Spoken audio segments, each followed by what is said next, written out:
kabar bahagia dari putra bungsu Presiden Jokowi, Kaesang Pangarep, dan calon istrinya Erina Gudono. Seperti yang diinformasikan oleh Menteri Badan Usaha Milik Negara atau BUMN, Erick Thohir, memastikan acara ngunduh mantu dalam rangkaian pernikahan ini diselenggarakan di Rumah Dinas Wali Kota Solo, Loji Gandrung, dan Pura Mangkunegara akan menjadi tempat resepsinya. Kenapa nih Pak Erick yang kasih statement ini? Karena Pak Erick ini berperan sebagai ketua pelaksana pernikahan Kaesang dan Erina.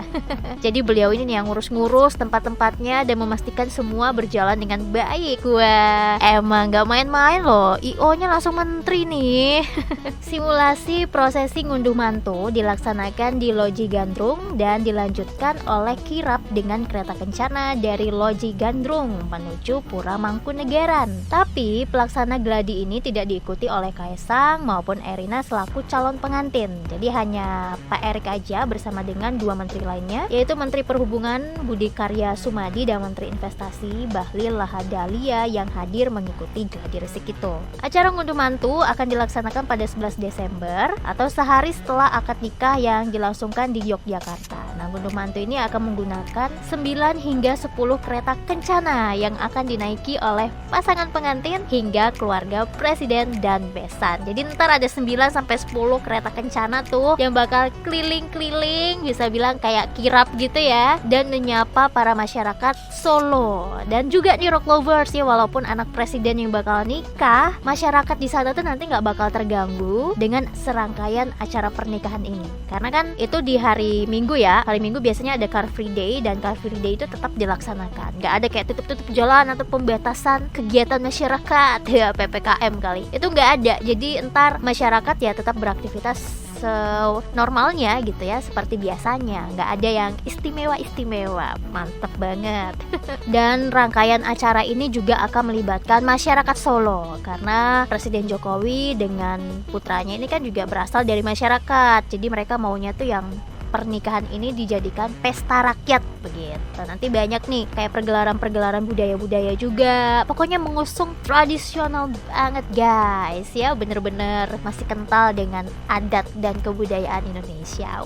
Kalau dilihat dari foto priwetnya aja kemarin tuh macem-macem baju yang dipakai sama Kaesang dan Erina. Mulai dari adat Bali, adat Kalimantan, belum lagi Lampung, NTT yang kemarin, macem-macem banget. Jadi memang mengusung yang namanya adat istiadat Indonesia. Wah, kira-kira diundang ya nggak? Pingin banget ya, karena kan undangannya udah disebar dan juga ada undangan untuk masyarakat sekitar. Wah, coba lihat tadi di masyarakat di sana udah dateng nih paling depan. Son Ye Jin yang telah melahirkan anak pertamanya dengan Hyun Bin pada hari Minggu kemarin. Dan Son Ye Jin ini melahirkan baby boy, ya laki-laki anaknya guys. Dan Son Ye Jin ini memang melahirkan lebih cepat ya dari yang diperhitungkan begitu. Dan hingga kini belum ada informasi lain terkait kelahiran anak mereka dan belum diketahui juga kira-kira siapa nih nama anaknya. Sebelumnya agensi ini melaporkan kalau Son Ye Jin bakal melahirkan itu kira-kira di bulan Desember gitu. Tapi ternyata lebih awal di bulan November ternyata. Wow, seneng banget deh ya. Udah punya ponakan online lagi dong. Dan gak kebayang deh betapa tampannya pasti ya kan, karena Son Ye Jin cantik, Hyun Bin ganteng, pasti anaknya juga wow. And congratulations. Dari Korea Selatan kita beralih ke China. Nah, di China ini berbeda dengan demonstrasi pada umumnya. Para pengunjuk rasa di China pada akhir pekan lalu nggak bawa spanduk berisi protes, melainkan kertas putih kosong. Mereka membawa kertas putih ini menjalar di berbagai kota China, mulai dari Beijing hingga Shanghai. Wow, apa nih? Ada apa? Kepala Biro China, Stephen Chiang, mengatakan kertas putih ini merupakan simbol frustasi warga karena nggak dapat menyuarakan protes mereka secara terbuka akibat sensor ketat di China. Jadi mereka tuh kayak bener-bener tidak ada kebebasan dalam berekspresi, berpendapat ya, karena pendapatnya mereka tuh selalu dibungkam oleh pemerintah China sendiri gitu ya. Dan kertas putih ini sebagai istilahnya protesnya mereka nih, karena kan selama ini apa yang mereka suarakan tuh selalu dibungkam, tidak pernah didengarkan begitu. Dan memang China menerapkan sensor ketat di berbagai jejaring sosial. Segala bentuk protes terhadap pemerintah yang dituangkan di jagat maya ini bakal hilang dalam sekejap. Bener-bener nggak boleh tuh kalian protes-protes. Ada protes langsung hilang. Jadi bener-bener bersih dari yang namanya protes. Padahal masyarakatnya sendiri pun juga ya protes gitu ya. Bukan yang bersih-bersih aja nih, nggak ada protes dan masyarakatnya oke-oke aja atau masyarakatnya menerima setiap kebijakan dari pemerintah, enggak gitu. Hanya ya setiap ada protes ya dihapus sama pemerintah China gitu karena sensornya yang ketat. Nah, sensor serupa juga diterapkan ketika demonstrasi menjalar di berbagai kota di China sepanjang akhir pekan lalu. Demonstrasi ini awalnya pecah karena warga memprotes kematian 10 orang akibat kebakaran di salah satu apartemen di Urumqi, Xinjiang. Para warga menganggap korban berjatuhan karena petugas pemadam kebakaran ini terlambat tiba di lokasi karena terhambat sama lockdown COVID-19 yang terlampau ketat banget sih memang. Dan karena protes itu ya ada korban dari kebakaran itu juga makin pecah lagi nih protesnya, dan akhirnya demonstrasi juga meneriakkan slogan-slogan untuk menuntut Presiden Xi Jinping untuk mundur. Protes nggak hanya terlihat di jalanan tapi juga berbagai jejaring sosial. Namun China akan langsung menghapus setiap unggahan terkait protes terhadap pemerintahan. Ya nggak hilang akal masyarakatnya. Akhirnya ya mereka pakai kertas putih sebagai lambang protes mereka begitu. Dan juga sensor yang ketat ini juga terjadi pada stasiun televisi China yang menyensor tayangan penonton Piala Dunia yang terlihat tidak memakai masker. Kita kalau nonton Piala Dunia kan nggak ada yang pakai masker ya, semua bebas gitu dan memang tidak diwajibkan menggunakan masker. Ketika demonstrasi menolak lockdown COVID meluas ke berbagai penjuru China, akhirnya South China Morning Post juga melaporkan bahwa stasiun televisi pemerintah yaitu CCTV Sport melakukan protes sensor ketika laga antara Jepang dan Costa Rica yang sedang berlangsung. Dalam tayangannya, CCTV Sports meniadakan rekaman yang menunjukkan para penonton dari jarak dekat. Jadi sensor yang ketat itu tidak disorot nih ke penonton ya.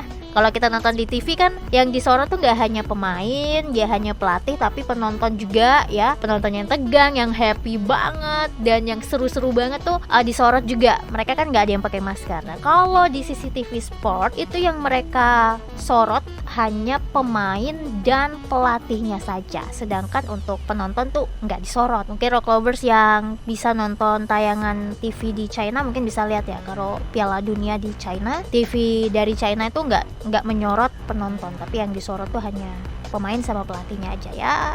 Istilahnya itu juga sensor yang ketat gitu ya, supaya masyarakat di China nggak lihat nih, wah yang di Qatar nonton Piala Dunia nggak pakai masker, kok kita pakai masker, udah gitu lockdownnya ketat banget lagi. Nah ini nanti akan menjadi lagi protes yang lebih besar oleh masyarakat China. Tapi kalau dilihat-lihat memang lockdown di China ini ketat banget sih. Dan sampai dengan detik ini pun lockdown terus dilakukan. Kalau negara-negara lain sudah mulai ya mengurangi atau bahkan sedikit melonggarkan aturan dari COVID ini. Tapi untuk di China sendiri aturannya masih ketat. Tapi untuk angka positif di China itu juga tinggi. Biasanya kan semakin ketat aturan itu harusnya kasusnya tuh makin terkontrol gitu ya, kasusnya melandai, tapi enggak, malah China juga kasusnya malah meninggi. Kemarin sempat Reta infokan juga kasus positifnya malah mencetak sejarah sebagai kasus terbanyak di China.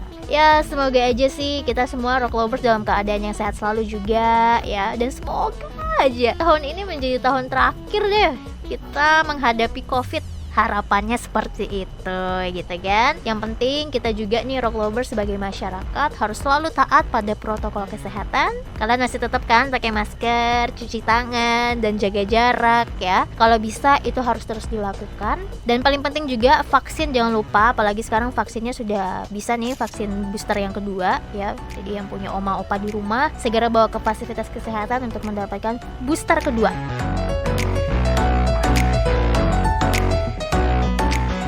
Hai Rock Lovers, dengarkan terus Rock News setiap hari Senin sampai Sabtu hanya di Spotify dan Noise.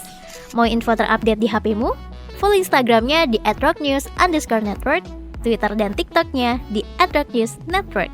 Sampai jumpa di Rock News edisi berikutnya.